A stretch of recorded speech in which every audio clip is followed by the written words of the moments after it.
Alright, for dimensioning the frame guide, having this dimension for an arc in terms of diameter, I would not say is correct. And also the fact that it is measured in a linear fashion instead of with a leader line, I would say is not good practice. But we're not going to try to buck the system here. We're just going to stay with the information that's given.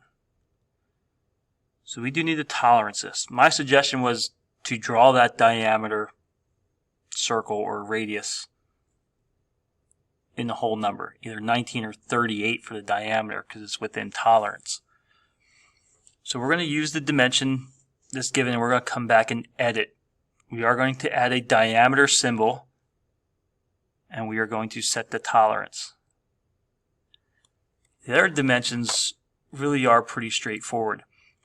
You may notice that I have a radius of 6.5, which is the same as a width of 13.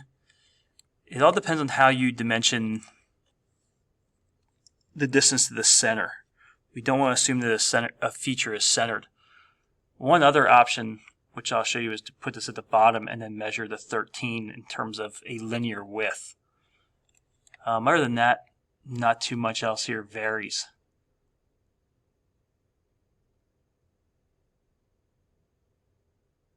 We do have a dimensioning note for just fillets on this one. 2.5 millimeter text height is what we are using for our dimension text. So that needs to match. That needs to be in all capital letters. So let's start with, I would say, the more difficult stuff first. The tolerance. Again, I do not agree with this. Measuring what should be radius in terms of a linear fashion, plus the fact that this is in diameter. But we are given 38. Right now my cursor is ahead of the 38. If I come up here to symbol, I should find the option for diameter. If not, we can go to other and we can find this. We did this one other time. If we go to GDT, we can find the diameter symbol and insert it. It didn't insert. Diameter symbol, select, and enter. Not two of them. Copy.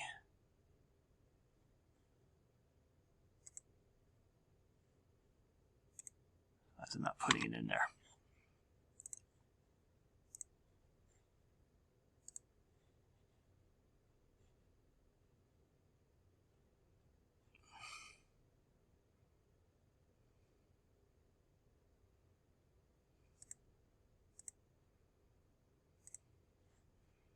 No, it should be here. There it is. So 38, we're going to stick with that. 38.10 hyphen to 37.97. We shouldn't have to drop a line of text. This should fit all in one line of text. If it were tight, we could hit enter to drop a line of text. So that's the first problem. Overall length could also be taken to the top view. I'm just going to hit that here. Distance to the center. This or this are actually hidden center lines. So either way, we're breaking a dimensioning rule, but we need to know that the distance to the center is 51, either here at the top or here in the front. Most of my dimensions do take place here in the front view, and I now have a radius of 30.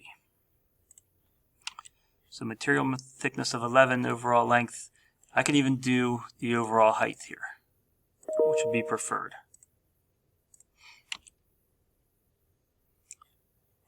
Width could be taken in the top view as well as the right side. One or the other, not both. So here's the other option for dimensioning the center of this arc or the slot. Another option is to dimension bringing your extension line through an object line. It goes through a few object and hidden lines here, or do it here at the top. The problem with doing this at the top is if I decide to dimension the 13, this is really unacceptable, the fact that the extension line is going through a dimension. So if you're going to measure the horizontal opening, you really have to add this 24 at the bottom. If I add the 24 at the top,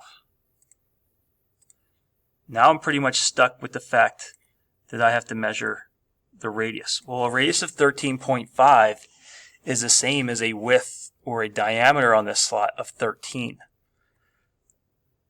So I'm not giving wrong information, I'm just giving it in a different way, and a radius of 6. Okay, to the top. Since I'm on my radius tool, we'll radius one of these. We have a couple diameter dimensions. And we do not have to measure too much more here in the top. Your hidden lines and center lines give this information away. I've already measured to the center that this is in the center, so that's already taken care of. The distance in from the back edge is already taken care of. There's always at least 3 dimensions to every hole. Well, this hole, 51 and 24, and the diameter are the 3 dimensions for that hole. The fact that these are concentric on a 13 radius means these are 13 in and 13 in. So measuring 43 over, my demonstration from the last class, that's 43, and this is 51. The distance from center to center is 22. These are what I would call driven dimensions. The fact that these being concentric sets their position. It saves you from making quite a few dimensions here in the top view. So we do have a tolerance, a diameter symbol with the tolerance. You're overriding that dimension text. A radius of 6.5 is the same as a width of 13. I think I got them all. Good little checklist here. Looks good. This part does only have fillets, and they are a radius of 2. In all capital letters, 2.5 text height, somewhere here in the upper right hand corner.